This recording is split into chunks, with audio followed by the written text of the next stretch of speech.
Welcome back to Race in Review.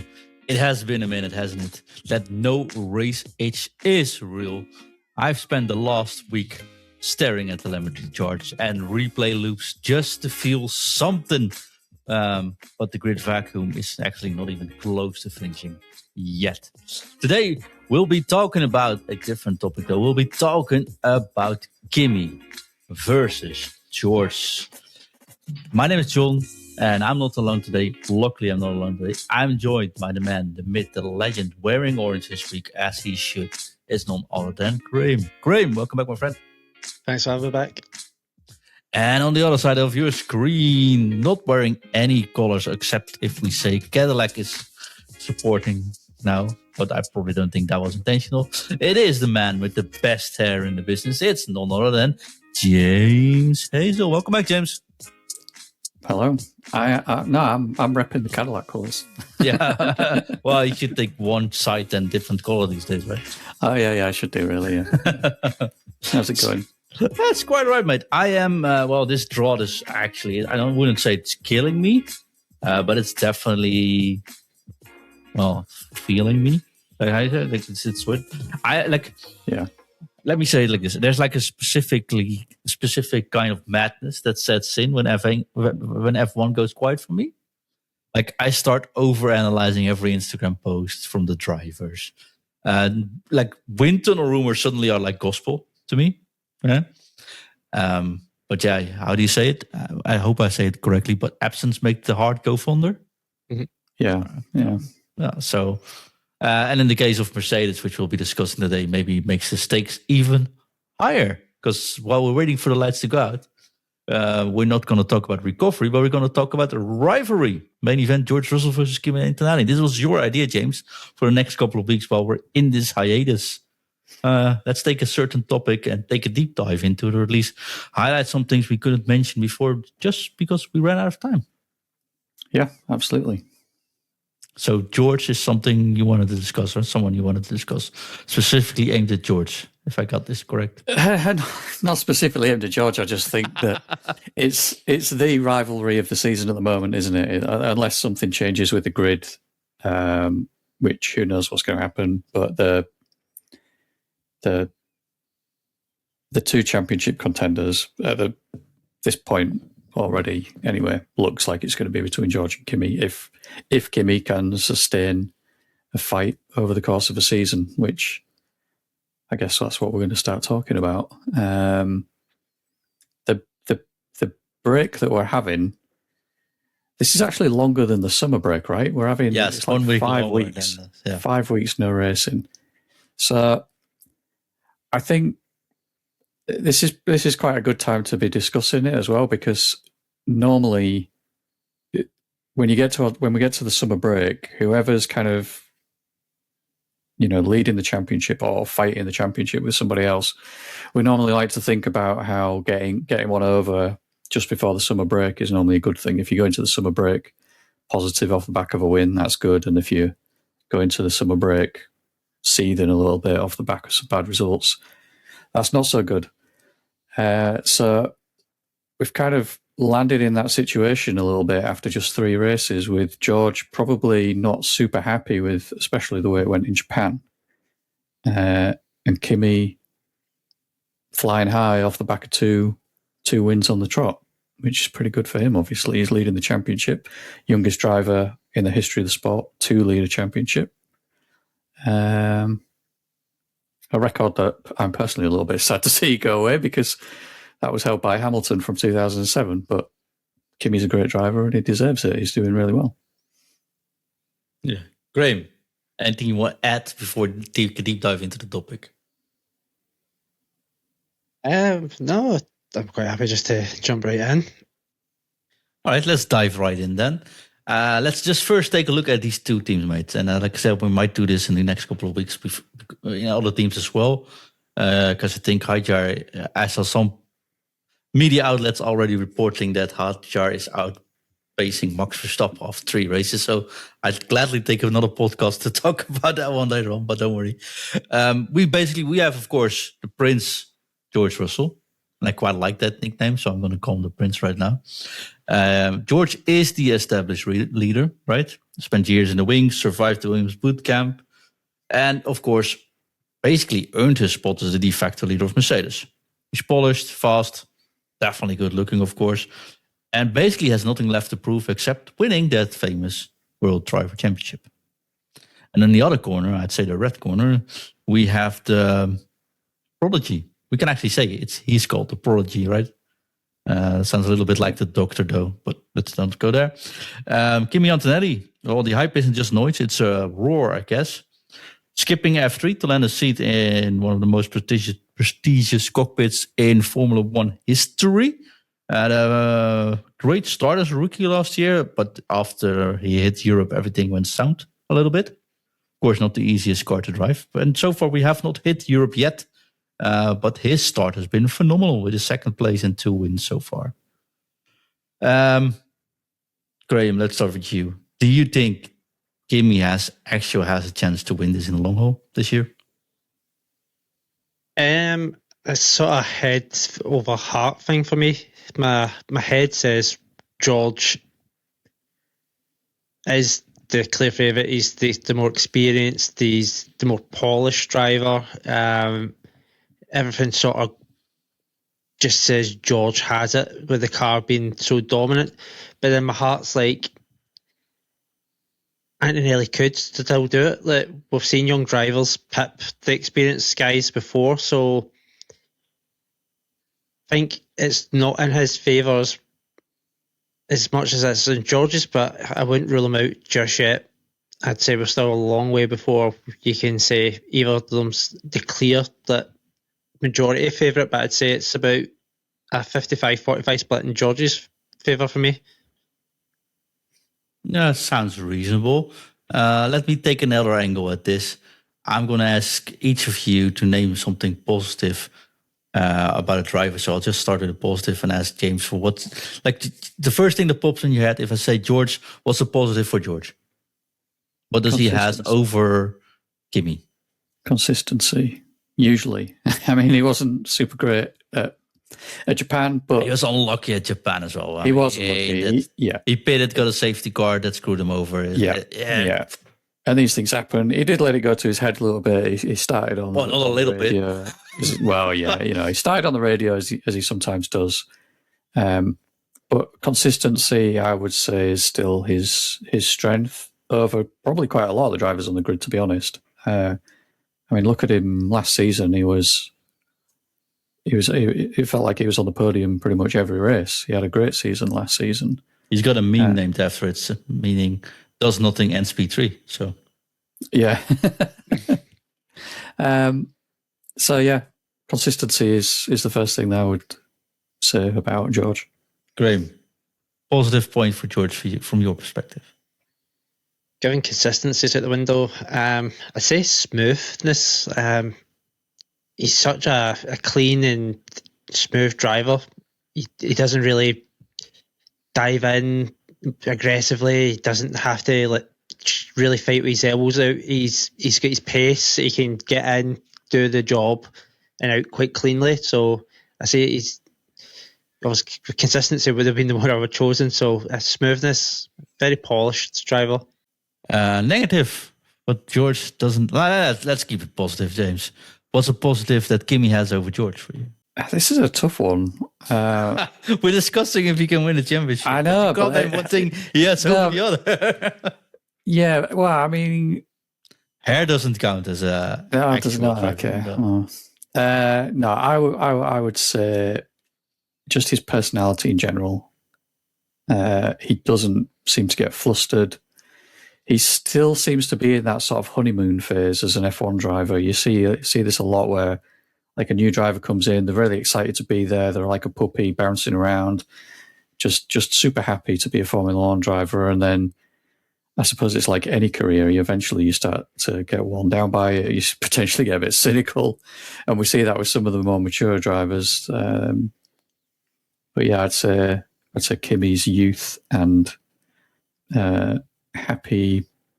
I was going to say happy-go-lucky. He's not really happy-go-lucky, but he's just positive attitude at the moment is probably his positive. Graham, when you take his hair and his happiness away from him, what does Kimi has over George? Yeah, I was going to say youthful exuberism. Quite similar to what James is saying, that he's just like nothing seems to phase him that much. I know, obviously, tail end last season, going off and that was it the second last for last corner, allowing Lando get by him. I know he got a lot of stick online, and it seemed to rock him a bit in the paddock, and everybody had to rally around him a bit. But I think it was also more because it was over Max. Yeah, and he's good friends with Max.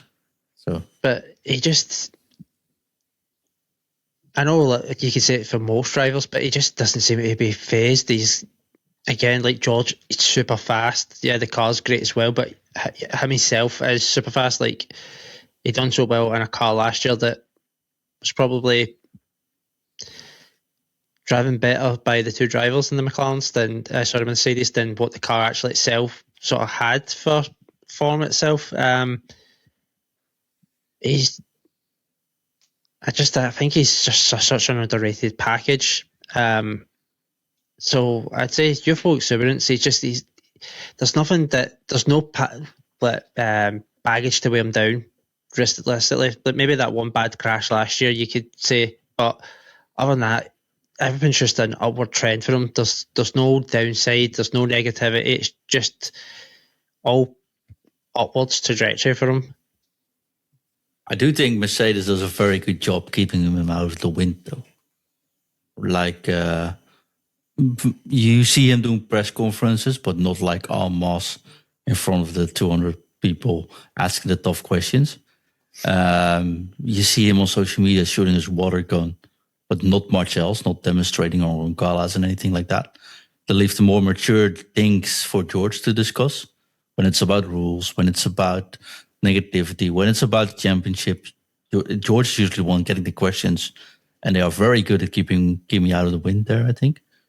He's being put out on podcasts, but they put him next to Max, for example, to have a laugh and talk about racing or talk about karting, etc. Not like Mercedes is actively putting him into a good spotlight as well, I think. They're doing a very good job at it. But we have not seen a situation where there is pressure on Kimi to deal with constantly. Of course, last year we saw him making a couple of mistakes, having a bit of an off half season, like halfway through it went south really badly. Monaco was poor, for example, and didn't go from there so well.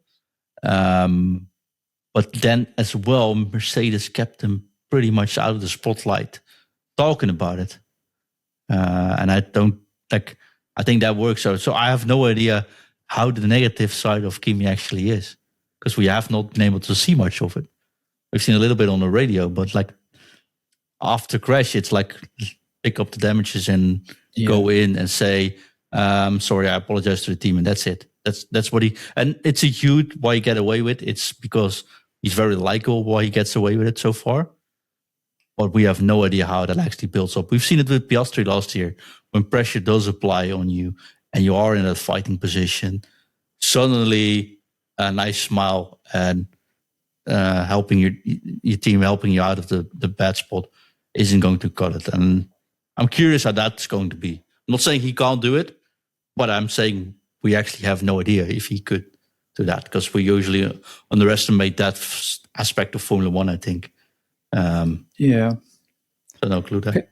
Piastri was the example I was going to give, talking about Antonelli, because Piastri was in his second season last year, and I think the pressure of a world championship started to kind of boil over a little bit towards the end of the season, didn't it? When he was like the first half or even 2/3 of the season, it seemed like he was almost like not necessarily counting himself out, but he just acting like he was just happy to be there. And then when it kind of really kind of started to get into that pressured environment of the final third of the season, he started to show some cracks. And I think that's probably going to be the same with Kimi. I feel like the first half of the season, it'd be easy for a driver to say, all right, I'm doing well, but I'm still the underdog. I'm not really in this. I might be leading the championship, but it's not necessarily my championship to win. I'm only in my second season. Yeah. Look at Russell; he's in his 10th season in Formula One or something already. And you've seen it all, right? Bad team, bad performances, bad crashes. Yeah, Bad exactly. publicity, fighting Hamilton. It's Russell's been through it all, and he's like you said, he's started in a effectively a feeder team. He's worked his way up. He's driven against some great competition in the past, and that's not to say that Kimi's not driving against good competition, because obviously he is against Russell, but he's not kind of gone through the typical kind of what's the right word for it? You know what I mean? Just kind of building up to like hitting the peak of your career. It doesn't matter if you hit 5th or 6th or 7th in the Mercedes last year. Yeah. At the moment, there's not a huge amount of pressure, but other than the fact that he is in a top team, so he does need to demonstrate a little bit. And this season, he seems to be doing that. But I think I'm kind of with Graham on this, that my head says that Russell is the favourite, and for the reasons we've just talked about, really, Russell's been through it all, as far as what a driver can do other than actually win it. Whereas Kimi, second season in the sport, if he finds himself in a position like Piastri did last season, where he's getting towards the end of the season and he is actually fighting for the championship, that's when we might see the cracks. Obviously, he's been racing pretty much his entire life. He knows how to deal with pressure, but this is the absolute peak, isn't it, for any driver's career to be fighting for a championship in Formula One. So, yeah, I'm just interested to see how it goes. My heart is on board with Kimi winning, but is that because you don't like George? It's not because I don't like George. I just like Kimi more. I think I really like Kimi as a personality and a character in the paddock. He just seems like a really nice kid, and he's just the sort of person, for me at least, that I watch him on the TV. I see his comments on the radio.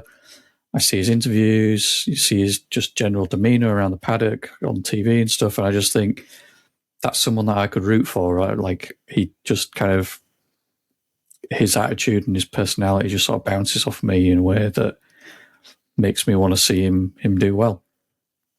That might change, because who knows if he, when the pressure's on, if he starts turning a bit negative or saying things that don't reflect very well and that sort of thing, like that's when you really start to know somebody's personality, isn't it, when they're under pressure. So you don't have to look at me with those eyes when you say things like that. For the moment, yeah, I'm rooting for him. Who's you rooting for, Graham? Lando McLaren could get the act together, neither these two, but with regards to these two, it's obviously Kimi for me. I've made no bones about saying that I'm not the biggest George Russell fan.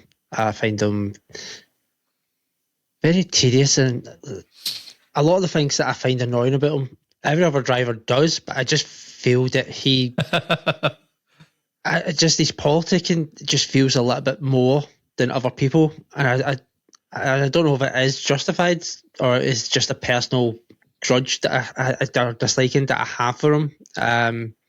He is very media trained, isn't he? So yeah, and political and very, yeah. For me, he feels like the hall monitor that never grew up, and he just takes that attitude into everything. Whenever there's something on the track, he's the first person on the radio to be out there politicking. And I don't know if that's, like I said, this could be a bias. That could be just because the way that the FIA and the race director brings the radio across, or whatever it is, that he's the first one. And he's like, after races, he's quite, it's the media training, it's the politicking, it's very sharp of making sure that if there's a point or something, agenda that he can use to boost his, he always seems to just be right there straight away. Where, like I said, other drivers do it, but I just, for some reason, I don't know if it could be like just media bias, it could be personal bias, that he just comes across like he does it a lot more. And I think he needs a little bit less media training. because I think he comes across very robotic in it all. It's all too polished. It's all too. I don't think it's trained though. I don't think it's also a lot self-taught there. Yeah, like if he's in an incident, he knows exactly what to say to make the other one look poorer in the incident. When he is having a bad call from the pits, like in Japan, which was just pure unlucky because he called that a pit stop himself, right? And then they get then he's the first one to say, "Why is everything against me?" And make it so that he also feels like he gets wrong done, like he should get the position back, for example, in Japan. Well, hey, that's just how it works, right? Like the incident with Max last year, which Max obviously was wrong. Don't get me wrong don't get me wrong there. Max was wrong. But then afterwards going exit to the stewards and making it look even worse than it was. Several occasions, there's several drivers that complained about that. The way he's the president of the driver thingy, which I always forget how's the name. You guys know? The Drivers Association. Thank you, yes. Yeah. Like he's the president there, and he definitely knows how to use that, right? Sometimes he feels a little bit like he's doing politics all the time. Maybe that's like he knows people listen to the radio, etc. It's a bit much. But sorry. The thing is, he's an excellent driver. And when you see him sometimes drive, like a smile on his face. And when he comes, and I remember distinctly, was it Abu Dhabi where his first race at Mercedes was, where he had to fill in for Lewis because he had COVID. Yeah. I think it was Abu Dhabi. Man, he looked Bahrain when he could have won it and it went wrong. Yeah, but he was so likable because you can see the raw talent, you see the potential here, and I was actually rooting for George that race, right? And he kind of lost that because now he knows the way he said after the first race this year, I like these regulations, I like this engine. Well, everyone else is complaining about it. It's a bit much. You don't have to do that, right? You could just take the victory and go from there and just keep your mouth shut and go from it. And there's no, like Lewis did say, we have a good engine, we have a good car. I'm just doing the best I can while having this and see how much we can win in a row until it's changing. But then I can say oh yeah, it's fair. But now he knows he's riding the momentum and he just doesn't want things to change. It feels it doesn't feel honest what he does. And I think that's the biggest difference between the two. Everything Kimi does feels honest, true to heart, and everything George does maybe doesn't even means to, but it feels untrue. A prime example of that was in the cool-down room at the end of the race in Japan when he was Kimi was talking to Leclerc, and it sounded like he was giving Leclerc way more information than Mercedes would have wanted him to share. He was talking about what kind of deployment they were doing and when. And you'd never catch George doing that. George is like he's very aware of what he's saying, but also it's like everything he says goes through a filter. Yes, and it's the filter is, how's this going to reflect on me? How's this going to reflect on the team? And he's not, like you just said, it doesn't always feel honest. It feels like he's saying what he thinks he should say rather than saying what he actually wants to say. Or at least that's how it comes across.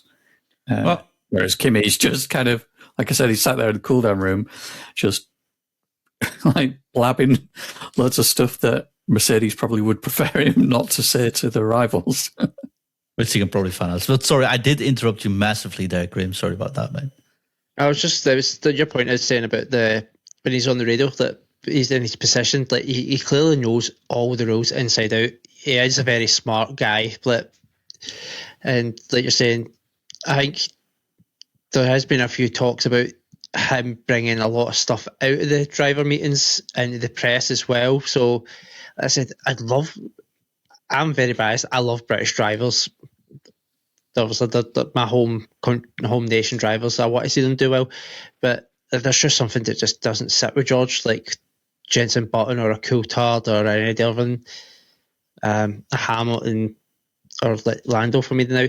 That you're saying like the whole thing with Max. Yeah, Max was completely wrong, but then Max just tried to draw a line under it, and yeah, there's that whole thing with the journalist. But then you look at his streams the other day, and you see this when Max relaxes a little bit. There's this character that's fun, that's jovial. You feel like you can. There's a sort of way that you can click with Max. Same with like Piastri's very cold and disinterested, but then during the off season he was doing adverts and a lot more media stuff, and you're like, oh, he is quite funny. It's very deadpan, it's very dry humour, but he is a funny guy. He's willing to take pot shots at himself and his past and his future. And then Kimi is obviously saying he's run a bit with the water gun, messing about with Bono, with the pepper, the hot sauce and his water and everything. Like George just doesn't have that same. It's like there's a mask on that just stays on. Like the drivers when they're racing, like I said, Max can do some really stupid things, really dangerous things, come across very blunt and so on and so forth. But then he can come away and the mask comes off or the shield, and there's that fun guy. You're like, oh, he's quite funny, especially when you watch him playing FC or when he's driving sim racing. Or ask him how many races he won in Formula One. Yeah, well, that's the point I was making. Your nickname adds to it quite well. Where George just doesn't, like I said, I'd love for him to win as a British driver, and I'd love to like him, but there's just that personality thing for me, and I just think, like you have said, like there's a lot of factors that just doesn't help him, which could probably help him in the course of this season, because a lot of the media stuff could be a lot easier on him going forward if he had a bit of a more softer and approachable personality. Because I think if this goes for a long period of time, if we get past into the summer and they're still very close, like maybe one or two wins between them, Kimi's very youthful and joyous attitude, we'll see the media be a lot more easy on him, more positive towards him. Where I think George's very standoff and political background and method, could see a lot of the media and the public, the fans' persona change, and it might put a little bit more added pressure on him that going for your maiden title, do you really want on you? Yeah, it's going to be an interesting fight. I do think Kimi has one big advantage over Russell, though, which you guys didn't mention. And that is his engineer, that is Bono. They don't go much better than that. I'd say GP, but let's make a different show about that maybe, but he's going away from Red Bull. I think GP and Bono are like the two engineers you could dream of. And Kimi has that 7-time world championship experience, run through the mill engineer sitting into his ear every single week. So that will definitely help him, I think. Absolutely. Yeah. Bono's a great guy for Kimi. I think they're a good match as well as a driver and engineer. I feel like their communication's good, and we know Bono's it can be quite humorous and make jokes and stuff. Maybe not necessarily on the radio all the time, but as a person, just from stuff we've seen between him and Lewis in the past. So I think Kimi is a good fit for him as well. Last question, last topic of discussion, let's put it like this.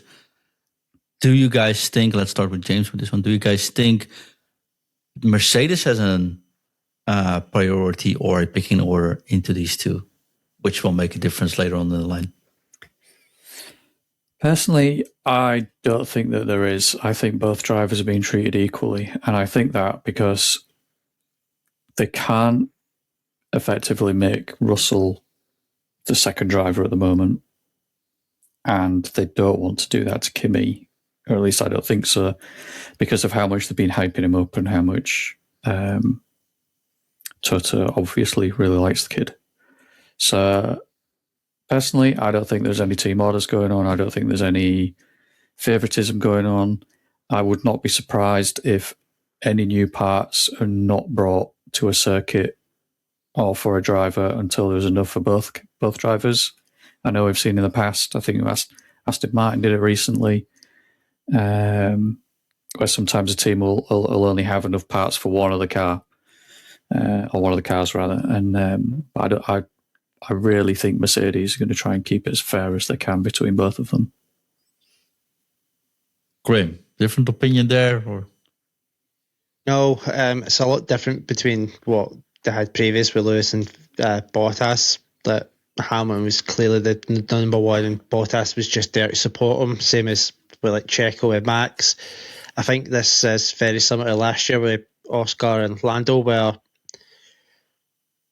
both of them have a fighting chance, and to turn around and say to one of them, you're effectively cannon fodder for the other guy this season, you're going to turn off a whole half of your garage.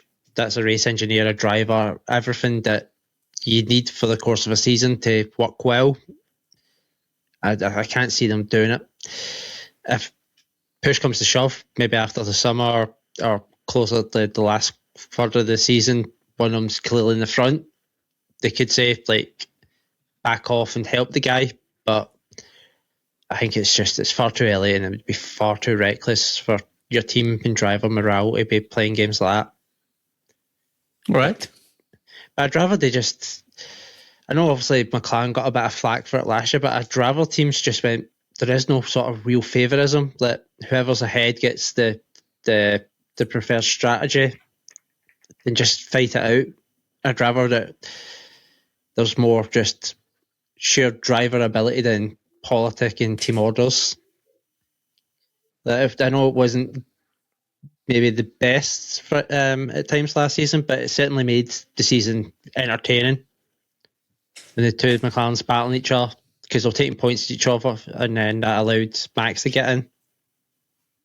Yeah, I don't think there's many teams that actually do like make a preference this like the last couple of seasons, right? I don't even think that's at Red Bull. I think Max is just usually so much better than the rest, and that's it. All right, I think it's pretty clear. Let me summarize it. I think you both say George will win it in the end. Am I correct there? I think we're both on the same page that we both of us in our heads think that he probably will, but in our hearts think that Kimi's got a good chance and we'd like to see him. I don't want to speak for Graham, but I think that's the gist of it.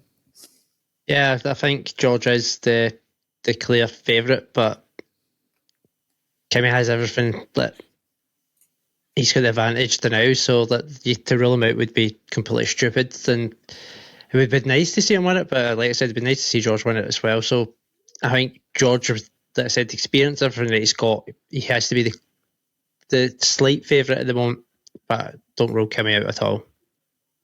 Fair enough. Let's see. We still have 4 more weeks or 3 more weeks to kill for even the next Grand Prix is on. This will keep us going. I think we are all three aligned. We want Kimi to win it more because he's a little bit more likable, but we can't underestimate the fact George is just a really good driver who's been through it all and probably had the advantage there. It's going to be an interesting fight. I quite like these topics. Let's make a different whole topic like this for next week's show. Let's keep this show like 30 minutes as we are doing now. Thank you so much. Also, if you're listening or watching the show, please just leave us a subscription. It's free, but it does tremendously help us. Give us a 5-star review on either Spotify or an Apple podcast. Again, doesn't cost a thing, but makes a massive difference for us to be found, which is really helpful. We'll be back next week. We have taken 1 week off because we needed to reset for what we were doing this period. But I think this is pretty much clear. You guys think about what we want to discuss next week. I might want to think about Max versus Hadjar, but did I mention to you guys that I'm seeing Max this Thursday? So maybe you can get some information from him there, or maybe a nice topic to discuss next week. And yes, Max is so bored that he's doing theater shows now. Well, actually, he's just doing one, and I'm seeing him Thursday. So if you guys have any questions, which I should try to sneak in, just let me know as well. All right. Thank you so much, guys. Leaves us with one thing left to do, and that is say goodbye and see you next week. Bye-bye. Bye-bye. Peace later.